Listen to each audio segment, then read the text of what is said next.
નમસ્કાર વિદ્યાર્થી મિત્રો, આજે ફરી વખત આપણે ધોરણ 6 ની અંદર પ્રકરણ 5 પાયાના આકારોની સમજૂતીની અંદર અભ્યાસ કરવાનો છે. અત્યાર સુધીમાં આપણે રેખાખંડની સરખામણી કેટલી રીતે કરી શકાય તે આપણે માહિતી મેળવી ચૂક્યા છીએ. ત્યારબાદ બે રચના પણ આપણે શીખી ગયા છીએ. હવે આપણે ખૂણાઓ વિશે માહિતી મેળવવાની છે કે ખૂણાઓ શું છે. તો સૌપ્રથમ આપણને ખૂણા એટલે તો ખ્યાલ જ છે કે બે રેખાખંડ ભેગા મળીને જે આકાર બનાવતા હોય, કોણીય આકાર એને આપણે ખૂણા કહેતા હોઈએ છીએ, જે આપણે 5મા ધોરણમાં પણ શીખી ગયા છીએ. આજે આપણે 6ઠ્ઠા ધોરણમાં વિવિધ ખૂણાઓ વિશે પરિચય મેળવવાનો છે. અલગ અલગ પ્રકારના જે ખૂણાઓ છે તેનો આપણે પરિચય મેળવીશું. હવે પહેલા વાત કરીએ આપણે તો કાટકોણની. આપણને બધા જને ખ્યાલ છે કે કાટકોણ કોને કહી શકાય, પણ આપણે તે પણ શીખીશું. ત્યારબાદ લઘુકોણ,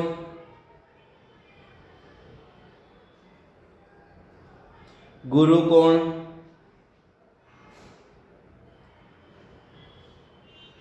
પછી આપણે ભણીશું સરળ કોણ,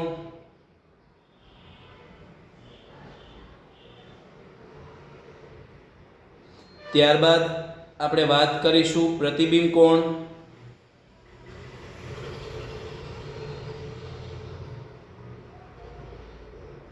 ત્યારબાદ આપણે ભણીશું સંપૂર્ણ ખૂણો.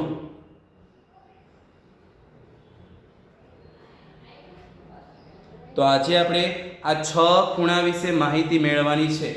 ખૂબ જ સરળ વસ્તુ છે, સમજીશું આપણે અને ત્યારબાદ આપણે આગળ વધીશું. હવે શરૂ કરીએ આપણે કાટકોણથી. પહેલો ખૂણો આપણો જે છે કાટકોણ, તેના વિશે આપણે માહિતી મેળવીશું કે કાટકોણ કોને કહી શકાય. તો અહીં તેની વ્યાખ્યા લખું હું કાટકોણની.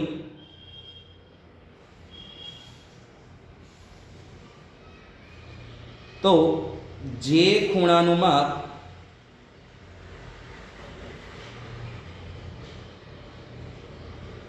ચોક્કસ 90 અંશ થતું હોય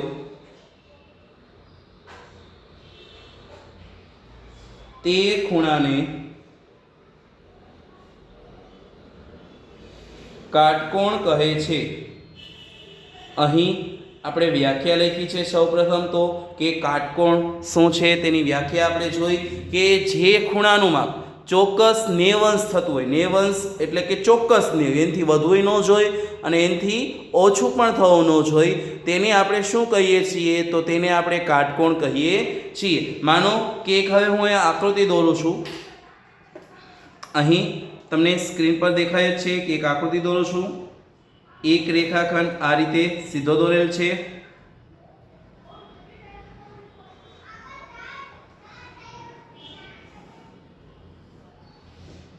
બીજો રેખાખંડ આડો દોરીશ. આ બંને રેખાખંડ જ્યાં ભેગા થાય છે ત્યાં એક ખૂણો બને છે. આ ખૂણાનું હું માપ કરું તો જો એક્ઝેક્ટ સીધી લાઈન ઉપર જાય છે ને એક લાઈન આમ જાય છે, એટલે આ ખૂણાનું હું માપ કરું ને એટલે ચોક્કસ 90 અંશ જ થાય. 90 અંશથી વધે નહીં અને 90 અંશથી ઓછું પણ ન થાય. તો આ રીતે જે ખૂણાનું માપ ચોક્કસ 90 અંશ થતું હોય, મેં તમને આકૃતિ દ્વારા પણ સમજાવ્યું કે જે ખૂણાનું માપ ચોક્કસ 90 અંશ થતું હોય તેને આપણે શું કહી શકીએ છીએ? તો આપણે તે ખૂણાને કાટકોણ કહી શકીએ છીએ. રેડી વિદ્યાર્થી મિત્રો? સમજાણો આપેલો ખૂણો. હવે આપણે વાત કરીએ બીજા ખૂણાની. તો બીજો ખૂણો આપણે જોશું. હવે તો સૌપ્રથમ બીજા ખૂણાની વ્યાખ્યા જોશું અને ત્યારબાદ આપણે તે સમજીશું. રેડી વિદ્યાર્થી મિત્રો? તો બીજો ખૂણો એટલે કયો ખૂણો? તો કે લઘુકોણ. હવે આપણે ચર્ચા કરવાની છે લઘુકોણ વિશે કે લઘુકોણ કોને કહેવાય. તો જે ખૂણાનું માપ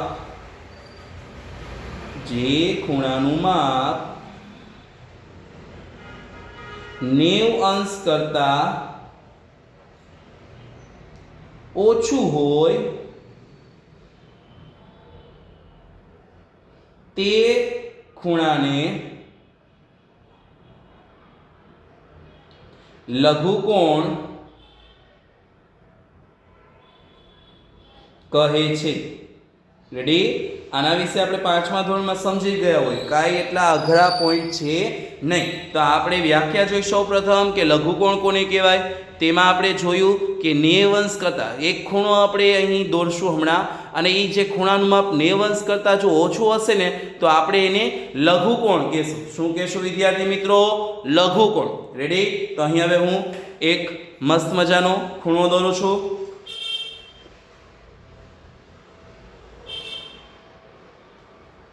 સ્ક્રીન પર તમને દેખાય જ છે.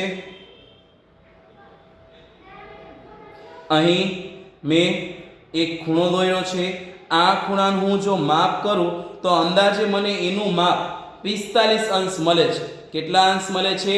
45 અંશ. તો 45 આંકડો છે આપણને ખબર જ છે કે જે 45 છે એ 90 કરતાં નાના કહેવાય. કેના કરતાં નાના કહેવાય? 90 કરતાં. તો આને આપણે શું કહેશું? તો કે આ જે ખૂણો છે એને આપણે લઘુકોણ કહી શકીએ છીએ. રેડી વિદ્યાર્થી મિત્રો? જોયું, સાવ ઈઝી. એમાં કાંઈ આપણે એટલું બધું વિચારવાની જરૂર નથી કે જે ખૂણો કે 90 અંશ કરતાં નાનો હોય તે ખૂણાને આપણે લઘુકોણ કહી શકીએ છીએ. ત્યારબાદ હવે આપણે માહિતી મેળવીશું ગુરુકોણ વિશે. ત્રીજો આપણો જે ખૂણો છે ગુરુકોણ, એની વ્યાખ્યા પહેલા લખી લઈએ અને ત્યારબાદ આપણે આગળ વધીએ. તો ગુરુકોણની વ્યાખ્યા કંઈક એવી છે કે જે ખૂણાનું માપ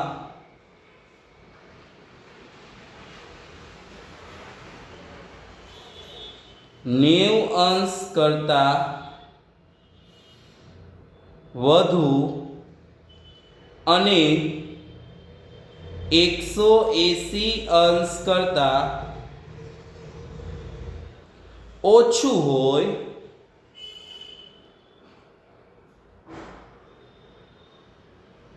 તે ખૂણાને ગુરુકોણ કહે છે. રેડી? હવે આપણે આના વિશે માહિતી મેળવીએ કે ગુરુકોણ કોને કહી શકીએ. તો એવો ખૂણો કે જેનું માપ 90 અંશ કરતાં વધુ હોવું જોઈએ. આપણે હમણાં કાટકોણ વિશે માહિતી મેળવી ને કે જે ખૂણાનું માપ 90 અંશ કરતાં વધુ હોય અને પછી કીધું કે 180 અંશ કરતાં નાનું, એટલે કે આ બંનેની વચ્ચેનું જે માપ હોય ને એને આપણે ગુરુકોણ કહી શકીએ છીએ. રેડી? હવે હું એની પર તમને આકૃતિ દ્વારા સમજૂતી આપું. તો અહીં હું એક ખૂણો ફરી વખત દોરું છું.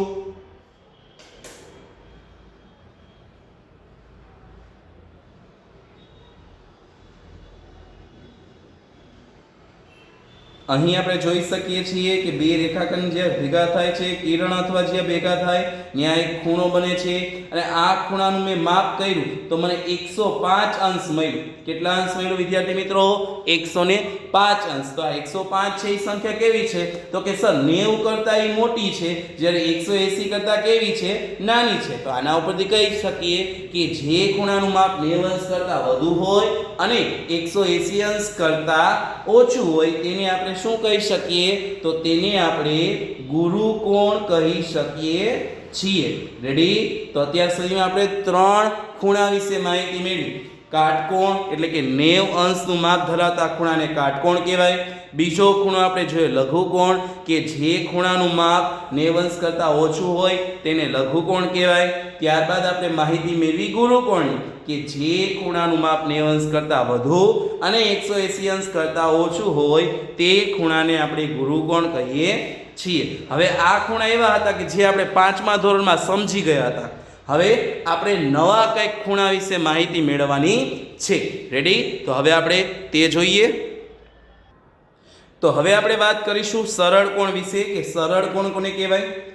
તો સૌપ્રથમ એની આપણે વ્યાખ્યા લખી નાખીએ સરળ કોણની, કે જે ખૂણાનું માપ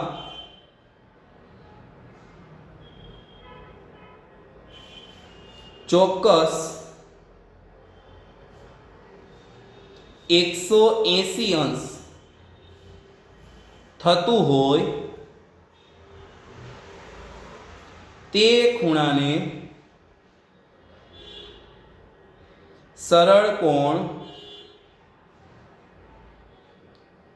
કહે છે.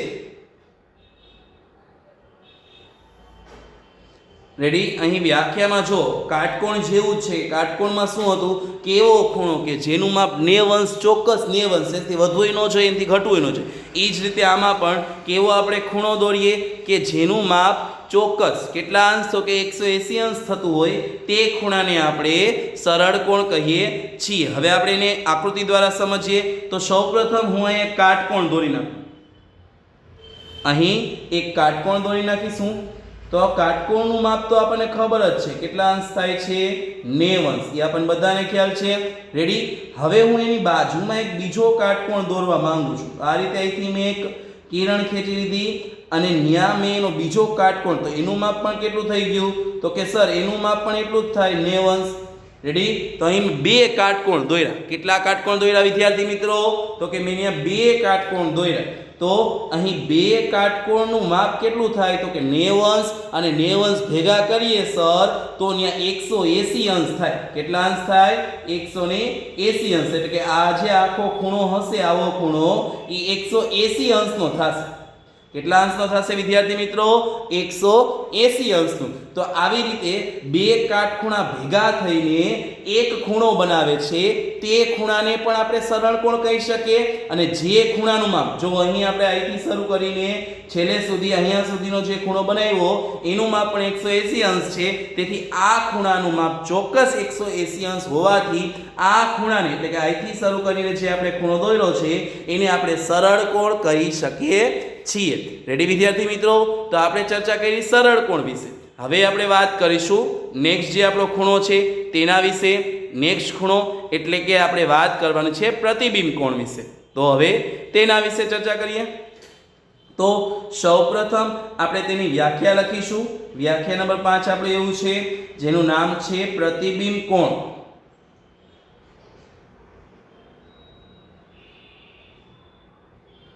પ્રતિબિંબ કોણની વ્યાખ્યા આપણે લખીએ તો જે ખૂણાનું માપ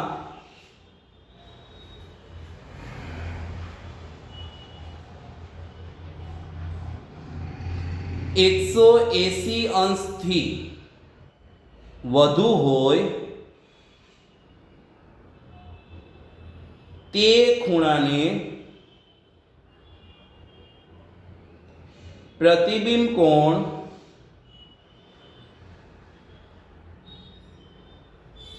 કહે છે. હવે અહીં વાત કરીએ પ્રતિબિંબ કોણની કે એવો ખૂણો કે જેનું માપ 180 અંશ કરતાં પણ વધુ હોય, એટલે કે એનું આમ સરળ કોણ કરતાં પણ વધુ હોય તો આપણે તે ખૂણાને શું કહી શકીએ? તો તે ખૂણાને આપણે પ્રતિબિંબ કોણ કહી શકીએ છીએ. તો અહીં આપણે એ પણ સમજી લઈએ કે પ્રતિબિંબ કોણ કેવો હોઈ શકે. હવે માનો કે અહીં હું એક ખૂણો દોરું છું. સ્ક્રીન પર તમને દેખાય જ છે કે ખૂણો મેં દોરવાનું શરૂ કર્યો છે. હવે આ ખૂણાનું માપ કરું તો પહેલા તો ખૂણો અહીંથી શરૂ થઈને આ રીતે નીચેની સાઈડ જાય છે. રેડી? 180 અંશમાં સીધી આડી એક લાઈન હોય પણ આ એનથી પણ એક વધી જાય છે. રેડી? તો આનું માપ મેં કર્યું તો 180 અંશ કરતાં પણ વધુ થયું, એટલે કે 200 અંશ થયું. એનું મેં માપ હતું એ કેટલું થયું? તો કે 200 અંશ છે. તો આ 200 છે એ 180 કરતાં કેવા કહેવાય? તો 180 કરતાં એ મોટા કહેવાય. તેથી જે આવો ખૂણો હોય કે જે ખૂણાનું માપ સરળ કોણ કરતાં પણ વધુ, એટલે કે 180 અંશ કરતાં પણ વધુ હોય તે ખૂણાને આપણે શું કહી શકીએ વિદ્યાર્થી મિત્રો? તે ખૂણાને આપણે પ્રતિબિંબ કોણ કહી શકીએ છીએ. રેડી વિદ્યાર્થી મિત્રો? નવો હતો પોઈન્ટ એટલે આપણે થોડુંક સમજવામાં વાર લાગે. હવે આપણને પ્રશ્ન થાય કે સર આવડો મોટો ખૂણો અમારે માપવો હોય તો કઈ રીતે માપી શકીએ? તો તે માટે તમે કોણ માપકની મદદથી તેને માપી શકતા નથી, પણ આપણે તેના માટે રાઉન્ડર, જે આગળ જતા તમે મોટા થશો ત્યારે એનો ઉપયોગ થશે, એ રાઉન્ડરનો ઉપયોગ કરવો પડે કે જે આખે આખું ગોળ હોય. અત્યારે કોણ માપકમાં શું હોય કે તે તો અડધું ગોળ આવે, પણ રાઉન્ડરની અંદર એ આખે આખું ગોળ આવે કે જેની મદદથી તમે શું કરી શકો છો? તો કે ખૂણા માપી શકો છો. રેડી વિદ્યાર્થી મિત્રો? તો હવે આપણે છેલ્લો જે આપણો છે ખૂણો તેના વિશે માહિતી મેળવીએ. હવે આ ખૂણામાં ખાસ ધ્યાન દેવાનું છે વિદ્યાર્થી મિત્રો, કારણ કે આપણે અત્યાર સુધીમાં આ ખૂણાનો કાંઈ પણ પરિચય મેળવ્યો નથી. તે માટે આ ખૂણાની પહેલા વ્યાખ્યા જોતા જશું. છઠ્ઠો વાત કરીએ તો એનું નામ છે સંપૂર્ણ ખૂણો. હવે અહીં આપણે પહેલાં આકૃતિ દોર લઈએ એમ કરીએ અને પછી આપણે આખી વ્યાખ્યા લખીએ એટલે આપણને મસ્ત સમજમાં આવી જાય. હવે અહીં મારે 4 કાટકોણ દોરવા છે. કેટલા કાટકોણ દોરવા છે? 4 કાટકોણ. તો કઈ રીતે દોરી શકું? તો અહીં મેં પહેલાં એક ઊભી રેખા દોરી નાખી છે. હવે એક્ઝેક્ટ સેન્ટરમાંથી હું બીજી આડી રેખા દોરું છું. તો અહીં 4 કાટખૂણા થઈ ગયા. કઈ રીતે ખબર પડી? તો કે જો આ 90 નો 1, નીચેની સાઈડ 90 નો 2, પછી જોઈએ આપણે તો અહીં પણ 90 થશે એટલે 3, અહીં વાત કરીએ તો એ 4. રેડી? આપણે 4 કાટખૂણા બનાવી નાખ્યા. હવે અહીં આપણે જોઈએ તો 2 સરળ કોણ પર બની જાય છે. જોયું વિદ્યાર્થી મિત્રો? અહીં 90 અને 90 બંને ભેગા થાય એટલે 180 અંશ થાય એટલે પહેલો સરળ કોણ થઈ ગયો. ત્યારબાદ નીચે આપણે જોઈએ તો બીજો 90 અને 90 એટલે એ બંને ભેગા થાય તો પણ શું થાય? તો કે એ પણ આખો એક છે ને સરળ કોણ બની ગયો. તો વ્યાખ્યાની શરૂઆત કરીએ આપણે લખવાની.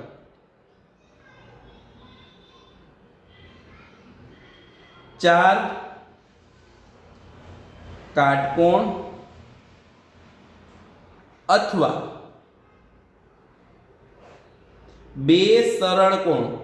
તમારી સામે નીચે આકૃતિમાં આપણે કીધું છે 2 સરળ કોણ ફરતા એક આંટો બને છે. હવે વાત કરીએ કે સર આંટો આમાં ક્યાંથી આવ્યો? તો જો આપણે 90 અહીંથી આપણે શરૂ કરીએ ફરવાનું. રેડી? અને આવી રીતે ગોળ ગોળ ગોળ ગોળ ગોળ ફરીને એક આંટો ફર્યા આપણે કહેવાય આંટા મારવાનો આપણે કહીને તો એ રીતે અહીં આપણે આ રીતે એક આખું આપણે રાઉન્ડ ફરી ત્યારે એક આંટો બને છે. રેડી? તમે આવી રીતે જે રાઉન્ડ કરો છો તો એ એક આંટો તમારો થયો. હવે વ્યાખ્યા તરફ આગળ વધીએ. એક આંટો પૂર્ણ ફરીએ તેને પરિભ્રમણ કહેવાય. હવે વાત કરીએ કે આપણે પરિભ્રમણ તો અહીંથી આપણે એક આંટો ફરવાનું શરૂ કર્યું. ધીરે ધીરે ફરીને આપણે એક આખો આંટો પૂર્ણ રીતે ફરી ગયા. ક્યાંય આપણે વચ્ચે ઊભા ન રહ્યા અને આખો આંટો આપણે ફરી ગયા. તો આને શું કહેવાય? તો કે આને પરિભ્રમણ કહેવાય. આપણે જે છે ને પ્રદક્ષિણા કરતા આખું રાઉન્ડ ફરી એને આપણે પરિભ્રમણ કહી શકીએ. તો એને આપણે પરિભ્રમણ કહીએ છીએ. હવે વાત કરીએ સંપૂર્ણ અખરની. તો આવું એક પરિભ્રમણ ફરતા જે ખૂણો બને છે તેને સંપૂર્ણ ખૂણો કહી શકાય. હવે સંપૂર્ણ ખૂણો જો આપણે વ્યાખ્યા પણ આખી મળી ગઈ એમને આકૃતિ દ્વારા જ કે સૌપ્રથમ આપણે શું કર્યું? તો કે સૌપ્રથમ આપણે ન્યા 4 કાટકોણ અથવા તો 2 સરળ કોણ જેટલું ફર્યા એટલે આપણને એક આંટો મળ્યો. કેટલા આંટા મળ્યા? એક આંટો મળ્યો. હવે આ એક આંટો આપણે પૂર્ણ રીતે ફરીએ ને એટલે એને પરિભ્રમણ કર્યું કહેવાય. શું કર્યું કહેવાય? પરિભ્રમણ કર્યું. હવે આ જે એક પરિભ્રમણ એટલે કે એક આંટો મારીએ છીએ, એક જે પરિભ્રમણ કરીએ છીએ અને જે ખૂણો બને છે તે ખૂણાને આપણે શું કહી શકીએ છીએ? સંપૂર્ણ ખૂણો કહી શકીએ છીએ. અહીંથી તમે શરૂ કરો છો અને આખો એક રાઉન્ડ મારો છો અને આ જે ગોળ આખો જે ખૂણો બને છે તે ખૂણાને આપણે સંપૂર્ણ ખૂણો કહી શકીએ છીએ. હવે વાત આવે કે સંપૂર્ણ ખૂણાનું માપ કેટલું થાય? આપણને પ્રશ્ન થાય કે આ જે સંપૂર્ણ ખૂણો છે તેનું માપ કેટલું થાય? તો અહીં આપણે આ 90 નો આપણે 4 વખત સરવાળો કરીએ ને ત્યારે 360 અંશ થાય છે. કેટલા અંશ થાય છે? 360 અંશ. તો આના ઉપરથી આપણે કહી શકીએ કે સંપૂર્ણ ખૂણાનું માપ લખી જ નાખીને આ સંપૂર્ણ ખૂણાનું માપ 360 અંશ હોય છે. રેડી? સંપૂર્ણ ખૂણો હોય તો એનું માપ કેટલું હોય? 360 અંશ. તો અહીંયા આપણે જોઈએ તો આકૃતિમાં આપણે એક આખું રાઉન્ડ ફેર્યા, આટો ફેર્યા અને ગોળ રાઉન્ડ ફેર્યા, વર્તુળ જેને આપણે કહી શકીએ. તો આના ઉપરથી એ પણ સાબિત થાય કે જે વર્તુળ હોય ને એનું માપ પણ 360 અંશ હોય. કેટલા અંશ હોય વિદ્યાર્થી મિત્રો? 360 અંશ. રેડી? તો આજે આપણે 6 વ્યાખ્યા જોઈ, સરસ મજાની 6 વ્યાખ્યા જોઈ. એમાં પહેલી વ્યાખ્યા હતી જેનું નામ હતું કાટકોણ, કે 90 અંશનું માપ ધરાવતા ખૂણાને આપણે કાટકોણ કહી શકીએ છીએ. ત્યારબાદ બીજું આપણે જોયું લઘુકોણ, કે જે ખૂણાનું માપ 90 અંશ કરતાં ઓછું હોય તે ખૂણાને આપણે લઘુકોણ કહી શકીએ. ત્યારબાદ વાત કરી ગુરુકોણ, કે જે ખૂણાનું માપ 90 અંશ કરતાં વધુ અને 180 અંશ કરતાં ઓછું હોય તે ખૂણાને આપણે ગુણુકોણ કહી શકીએ છીએ. ચોથો ખૂણો હતો સરળ કોણ, કે જે ખૂણાનું માપ ચોક્કસ 180 અંશ થતું હોય તે ખૂણાને આપણે સરળ કોણ કહી શકીએ. ત્યારબાદ પાંચમો આપણે જોઈએ તો જે ખૂણાનું માપ 180 અંશથી પણ વધુ હોય તે ખૂણાને આપણે પ્રતિબિંબ કોણ કહી શકીએ છીએ. અને લાસ્ટમાં છઠ્ઠો આપણે ખૂણો જોયો સંપૂર્ણ ખૂણો, કે 4 કાટકોણ અથવા 2 સરળ કોણ ફરતા એક આખો આટો બને છે. આ એક આટો તમે પૂર્ણ કરો એટલે તમને એક પરિભ્રમણ ફર્યું કહેવાય. અને આ એક પરિભ્રમણ છે એના દ્વારા જે ખૂણો બનાવવામાં આવે છે તે ખૂણાને આપણે સંપૂર્ણ ખૂણો કહી શકીએ છીએ. અને એનું માપ કેટલું હોય? તો સંપૂર્ણ ખૂણાનું માપ 360 અંશ હોય છે. તો અહીં આપણો આજનો લેક્ચર પૂરો કરીએ છીએ. હોમવર્કમાં આપણે વાત કરીએ તો આજે જે તમે 6 ખૂણા જે તમે ભર્યા છો એ 6 ખૂણા તમની વ્યાખ્યા પણ તમારે લખવાની છે. અને સ્ક્રીનમાં જે રીતે મેં આકૃતિ દોરી છે એવી રીતે આકૃતિ પણ દોરવાની રહેશે. ઓકે? તો ટૂંકમાં હોમવર્ક એ છે કે આજે કરાવેલ વ્યાખ્યા અને તેની આકૃતિ એકવાર રફ બુકમાં દોરવી અને લખવી. રેડી વિદ્યાર્થી મિત્રો? તો અહીં આપણો આજનો લેક્ચર પૂરો થાય છે. Thank you.